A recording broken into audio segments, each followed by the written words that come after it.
In this video, I'm going to tell you about the Makhiban Necron dynasty, show you how to customize them for yourself, paint them up in easy steps, and share their special rules for Warhammer 40,000, and also tell you how you can win these actual models. Hi, I'm Guy, and you're watching Midwinter Minis. Let's get stuck in. The Makhiban dynasty are a mythic sect of Necrons, a breakaway cult of the Novokh dynasty, ancient, haunted constructs that hunt all sentient life. They wear the flesh of their victims to exalt their organic ancestors in a demented, twisted ritual. Basically, I really like the idea of Necron Flayed Ones. Not their nasty finecast models, but the concept of malevolent souls banished to living metal bodies falling into the depths of insanity and depravity over millions of years. If you're not familiar with the backstory of Necrons in Warhammer 40,000, they're basically an ancient race of aliens who left their organic bodies behind and became immortal, putting their spirits into living machines. I won't go into all the details of how or why here, but the moral of the story is they were tricked by the concept of immortality and lost their souls in the process. With these models and this custom dynasty, I thought it would be fun to explore the idea that these Necrons are, in a perverse, twisted way, trying to return to their fleshy, organic past. Not by reversing the process of biotransference, but simply by skinning their enemies and wearing their meat. They've been alive for 60 million years after all, plenty of time to go absolutely bonkers. So that's my loose concept. Let's customize some models. This classic horror movie style should work pretty well on all Necron models, so I'll show you how to create it on some of the new Necron models from the Indomitus box set. We've got some warriors, the Royal Warden, Skorpek destroyers, and of course, Senor Skorpek. Now just a quick heads up, if you're building your first set of Necron warriors using this kit, follow the instructions to the letter. Don't do what I did and snip out all of the individual parts for quick cleaning, thinking that it would make assembly quicker later. Each body has only one set of arms and two heads that fit properly, and it's a nightmare to try and match these all back up again. Seriously, who thought this was a good idea? Anyway, these are fantastic models, lots of crisp details, but don't be afraid to get creative with them and make them truly your own. To personalize them, we're going to do a little bit of additional modeling. You can use any sculpting material you like, but I'm using Milliput because it's what I have, and I'm used to it. It's pretty widely available and easy to use. If you want to use Milliput too, knead the two parts together thoroughly, and then leave a ball out for an hour or so. If it's too fresh, it'll be too soft to work with. This was about double what I actually needed for this project, so make a little bit less than I did here. And while I waited, I based my models. I want to go for a bleak lunar style, but you can do whatever you want, obviously. To build up texture, I just used this cheap structure paste I got from Flying Tiger. We made a video about using canvas texturing stuff like this to add a realistic look to MDF terrain. We'll put a link to that in the description if you want to check it out later. Okay, so now the Milliput has had about an hour or so to firm up, grab a thin plastic bag, something like a sandwich bag would work fine, break off a small piece of Milliput, wet it, and squeeze it between your fingers to flatten it out. The bag will stop your fingerprints making impressions on the Milliput, and the moisture stops it from sticking to the bag. This is sort of what you're aiming for, thin, mangled shapes of Milliput. Use a hobby knife to slice off a section and place it firmly on a Necron so that it sticks, and then use your dampened finger to gently tap it down and shape it a bit. We want it to look like the flesh is hanging off and not just flying. You can use the flat of your knife to smooth out any overly rough bits, or even wrap some limbs entirely in Milliput. For a couple of them, I also covered their faces too. I used a cocktail stick to poke little eye holes. Peekaboo! Carry on building up these fleshy bits until you've got a level that you're satisfied with. Too little and the effect won't be that noticeable, but too much and you might as well have just made little Milliput men and not bother with the Necron models at all. If you've never tried using Milliput before, this is a really easy way to start. The Necron models act as really great armatures for you to build up your own details, and we're trying to be gross and messy here, so it's very difficult to truly make mistakes. Get creative and have fun. After about 3 or 4 hours, the Milliput will be dry and it'll be ready for the next step. Time to add some gore effects. This is a really easy, effective technique that more people need to know about, I think. Simply paint a blob of PVA glue onto the area you'd like to look like ripped up rotting meat, blood and sinew, and then crack out some super glue and apply it over the top. Give it about 10 seconds and then start agitating the mixture gently with a cocktail stick. Whatever you do, don't use a paintbrush because it'll be ruined forever. If you work slowly, you can even draw out gross stringy bits as the two glues interact and harden as they move. So after Milliput and glue gore, here's what the models look like.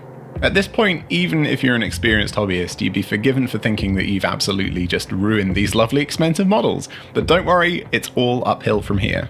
Let's get some primer on these guys so we can stop seeing the plastic, Milliput and glue mess and start seeing them as actual models ready to be painted. For this paint scheme, black primer would make the most sense, and using blue tack I stuck the models to strips of cardboard cut from pizza boxes and gave them an even spray. Once they've all had an even coat of black, crack out a big brush with soft bristles, and overbrush a nice terracotta onto all the models. If you're using my recommended speed paint palette, mix red and brown together, or just something like Citadel's Mournfang Brown or Vallejo's Terracotta is great if you already have them. We want to leave lots of that black undercoat showing, but give the model's surface a nice brown to build up from. Now let's move on to the metallics.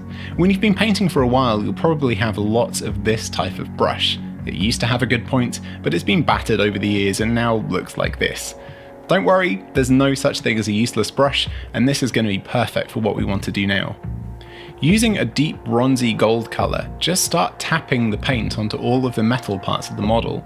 We're not dry brushing, not really stippling, just tapping here and there. We want to build up this kind of mottled, worn look while keeping plenty of that warm brown showing through. After that, we'll switch out to a gunmetal colour and just lightly drag your brush across a few random places, focusing on sticky out bits that would probably hit off things and get worn and damaged, scratching through to the metal underneath. And here's what just these few steps look like on the Skorpek Lord. And technically, I suppose this is also a speed painting Zarakhan Dynasty video. You're welcome, I suppose. Now, base coating the flesh and gore bits is nice and easy. I'm going to be using thinned khaki paint to give all of the meaty sections 2 thin coats, and then use some deep blood red to catch the messy bits. If you don't have an appropriate red, any fiery red will work if you mix a tiny bit of brown and a touch of black in just to dull them down a bit. While the models were drying, I mixed up a small batch of my DIY dip wash, but this time using mostly sepia ink rather than black, and then gave each model an all-over coat. If you want to learn how to make this easy, cheap model shade paint, I made a video about it. Again, you can find the link in the description. After they've dried, they'll look something like this. Gnarly, worn, and totally gross. If you want to knock out an army in one day, you could just leave it here, but if you want to take the B-movie cosmic horror to the next level, there are a few more steps we can do. Before that, a quick shout out to our newest patrons. Pleasant Kenobi, Kellen French, David Carter, Stuart Disbury, Nathan Essenmacher, The Gaming Beaver, Reza Vojdani, Samuel, Matthew Polland, Lama Zero, Andrew Welsh, Adam O'Brien, Ralph Hodge, Elelwyn, Mark D. Ordaz, Marton Bole, Daniel Weber, Unagi Boy, Talia Honka, One Fell Sloop, Jamie from LARP Inn, Cameron Warwick, Alec Roundy, Robbie Dooley, Horrid Blade, Lewis Jameson, Wayne Mulcahy, Jason Stevens, and Kevin D. Steins. It absolutely blows me away that there are over 700 people who support this channel every month. It lets me make these videos as an actual job, a dream come true, and I can't thank you all enough. Right, let's crack on with the extra steps. First, let's make the flesh stand out a bit more from all those warm tones of the armor. Add a tiny bit of white into your khaki paint, thin it so it flows really nicely, and using just the tip of your brush, sketch out some rough highlights onto the more prominent areas. Avoid recesses and any cool markings left behind by the wash stage. Now I'm using a size 4 brush here. It's quite big, detail isn't really what we're after, just adding texture. When your paint is as thin as this, it'll dry very transparently, even though it looks very bright right now. This is what the models will look like after the first pass once it's dried. Now we'll do another pass, but this time we'll just focus on the really prominent bits, ridges and edges of any tears and rips. That way you'll have 4 or 5 different intensities and colours from all the previous stages showing through. To ramp up the gross factor, I'll be using Blood for the Blood God to add a wet, bloody look to all of the gore parts. I mixed in a tiny bit of black wash as well to take the edge off that bright red. I didn't want it looking that fresh. Add it sparingly here and there to any of the glue gore bits that you like to look particularly nasty. When this paint dries, it'll dry with a wet shine. If you want this kind of effect but don't have access to this particular paint, you can do it by just mixing a bit of gloss acrylic varnish into that blood red paint we mixed earlier for a similar look. Don't be afraid to get this bloody stuff on other bits of the model and flesh too. If you put too much on, just quickly dab it off with your finger.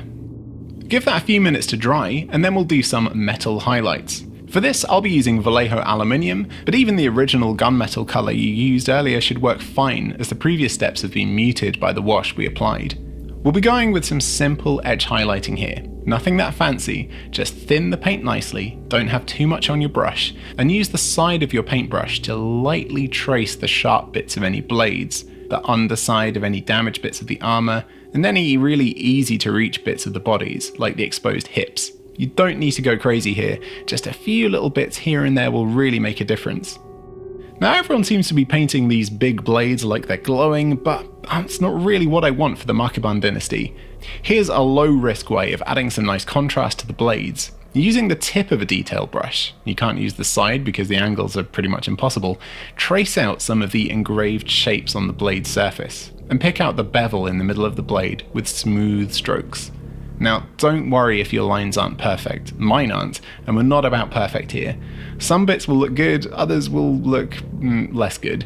Now, crack out your original brassy gold paint, and just using a tiny bit of paint, dab it over the bits where the line is messy or doesn't look as neat as you'd like it to.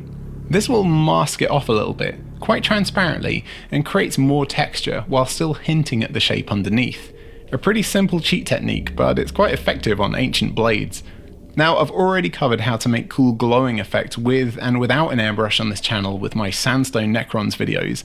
In fact, those were the two very first videos on this channel, so for these Necrons I'd like to keep things a little bit more understated. I painted the little orbs on the weapons and the eyes using Vallejo's intermediate green, and then shaded all over those areas using a dark green wash, Citadel's Bealtan green. When that was dry, I mixed some yellow into the green paint that I just used, and picked out some highlights on the eyes and weapon orbs using the detail brush. Finally, I added a dot of pretty much just pure yellow, thinned a lot, just to add a tiny speck of light and make them look a bit more piercing. I painted all of the bases a cold grey to contrast the warm tones on the models, and to finish them all off I gave the bases a light dry brush with white, black rimmed the edges, and called it a day. Overall, I'm really happy with how these models turned out. It's definitely a fun way of personalising your Necron force, giving them a bit of macabre backstory, and maybe breaking away from the official Necron colour schemes, which I've never found personally that inspiring. So, how would these cosmic horrors play out in a game of Warhammer 40,000? Well, I've come up with a simple dynasty rule that feels pretty apt. Basically, just replace your current dynasty special rule with this one. Makhiban, Frenzied Butchers. When a unit with the Makhiban code targets a unit with the infantry keyword in the fight phase, the Makhiban unit's strength increases by 1 and armor penetration characteristic improves by 1 until the end of the phase. Now, that's their Games Workshop style of rules writing that has to be overly specific to minimize exploits by power gamers. For simplicity, here it is boiled down. +1 strength and +1 armor penetration when targeting infantry models in the fight phase. Again, this isn't official in any way, but it's not overpowered, so feel free to use it in your open play and narrative games. Now, what does this name mean? Well, not much to be honest. Makhiban is a bit of a mix of the Coptic Egyptian and Arabic words for butcher, but tarted up a bit to match the style of the other Necron dynasty names. Now, how would you like to win these models? I'm going to be giving away this little army, 5 warriors, a royal warden, 3 Skorpek destroyers, and Senor Skorpek to 1 lucky viewer. It's been really amazing to see so many people being inspired by my Sandstone Necron tutorial. I want to give them the same treatment as the Makhiban dynasty. So I want to hear your suggestions. Head over to our community page, leave a suggestion for the name of the Sandstone Necron dynasty, a little bit of backstory, and their dynasty special rule. And we'll pick our favourite at the end of August 2020, and then send this gross little army out to the winner as a reward. So that's it, I suppose. Thanks so much for watching. If you want to see more close-ups of these gross models, head over to our Instagram @MWMinis. And I'll catch you next time. Bye for now.